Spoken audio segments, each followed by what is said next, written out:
ಇನ್ನು modify car ಚಾಲಕನಿಂದ ಹೊಸಕೋಟೆ ಹೈವೇಯಲ್ಲಿ ಡ್ರ್ಯಾಗ್ ರೇಸ್ ನಡೆದಿದೆ. ಓವರ್ ಸ್ಪೀಡ್ ಡ್ರೈವಿಂಗ್ ಜೊತೆಗೆ ಕಾರಿನ ಎಕ್ಸಾಸ್ಟ್ನಿಂದ ಬೆಂಕಿ. ಹೊಸಕೋಟೆಯಿಂದ ಚೆನ್ನೈಗೆ ಸಂಪರ್ಕಿಸುವ ರಸ್ತೆಯಲ್ಲಿ ನಡೆದಂತಹ ಡ್ರ್ಯಾಗ್ ರೇಸ್ ಇದು. ಮಾಡಿಫೈ ಕಾರ್ ಚಾಲಕನಿಂದ ಹೊಸಕೋಟೆ ಹೈವೇಯಲ್ಲಿ ಡ್ರ್ಯಾಗ್ ರೇಸ್ ನಡೆದಿದೆ. ಓವರ್ ಸ್ಪೀಡ್ ಡ್ರೈವಿಂಗ್ ಜೊತೆಗೆ ಕಾರಿನ ಎಕ್ಸಾಸ್ಟ್ನಿಂದ ಬೆಂಕಿ ಬಂದಿದೆ. ಹೊಸಕೋಟೆಯಿಂದ ಚೆನ್ನೈಗೆ ಸಂಪರ್ಕಿಸುವ ರಸ್ತೆಯಲ್ಲಿ ಡ್ರ್ಯಾಗ್ ರೇಸ್ ನಡೆದಿದೆ.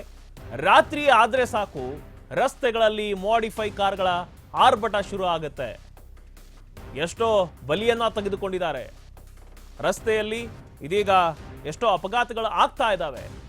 ಅಂತಹದರಲ್ಲಿ ಇದೀಗ ಓವರ್ ಸ್ಪೀಡ್ ಮಾಡಿಕೊಂಡು ರಾತ್ರಿ ಮಾಡಿಫೈ ಕಾರ್ಗಳನ್ನ ತೆಗೆದುಕೊಂಡು ಕಾರಿನ ಎಕ್ಸಾಸ್ಟ್ನಿಂದ ಬೆಂಕಿಯನ್ನ ಹೊತ್ತಿಸ್ಕೊಂಡು ಓಡಾಟವನ್ನು ಮಾಡ್ತಿದ್ದಾರೆ.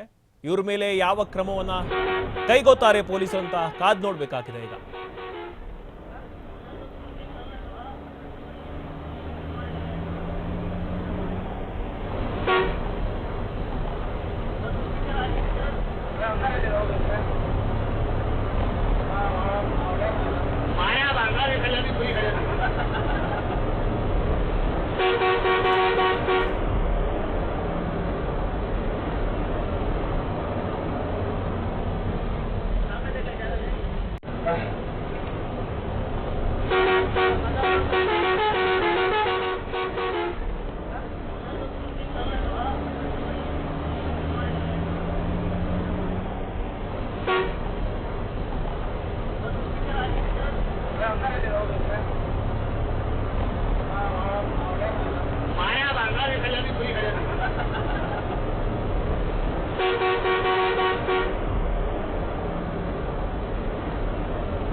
Right.